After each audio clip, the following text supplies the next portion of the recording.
Now, sending out viruses, hijacking social media accounts, and attacking computer networks. Those may sound like hackers' techniques, but they're also in the arsenal of Britain's spies. According to leaks from Edward Snowden, RT's Polly Boyko takes apart the tactics being used by GCHQ. The list of GCHQ's latest antics reads a bit like a cartoon villain's manual. Edward Snowden's revealed that a covert unit within the agency is messing with targets' social media accounts. So they're changing their profile pictures on Facebook, they're posting and deleting statuses, and they're sending cryptic messages to their friends and family containing disinformation about them. Now, GCHQ's Joint Intelligence Threat Research Group even uses unwitting journalists to funnel information about potential targets. And they're also into honey traps. They pose as attractive women online in order to get potential targets to meet with them in person. I think what's unique in this area, it's the first public proof that we've seen that serious issues of illegality have been brought forward.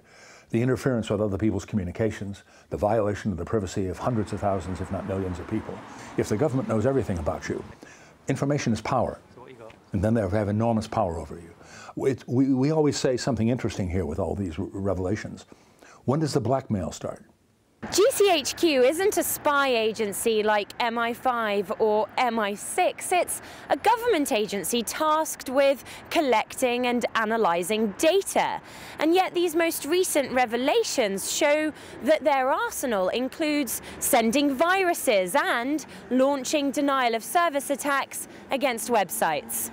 The attempt to do denial-of-service attacks on organizations they don't like are deliberate attempts to obstruct, to deceive. I think was the phrase they used. They call it deny, disrupt, degrade, and deceive. I mean, it's like a James Bond movie. But this is the stuff they're doing and have been doing for years. But this is the first proof that anybody's had that they've actually done it. And yet hackers who don't work for GCHQ face prison if they do the same. And those campaigning for civil liberties here in Britain say they want to know why. Polly Boyko, RT, London. And GCHQ may be playing dirty, but it's still lagging behind its larger partner, America's National Security Agency, when it comes to the scale of its spying operations. An Internet freedom campaigner told us that mass online surveillance is making people increasingly reluctant to speak out.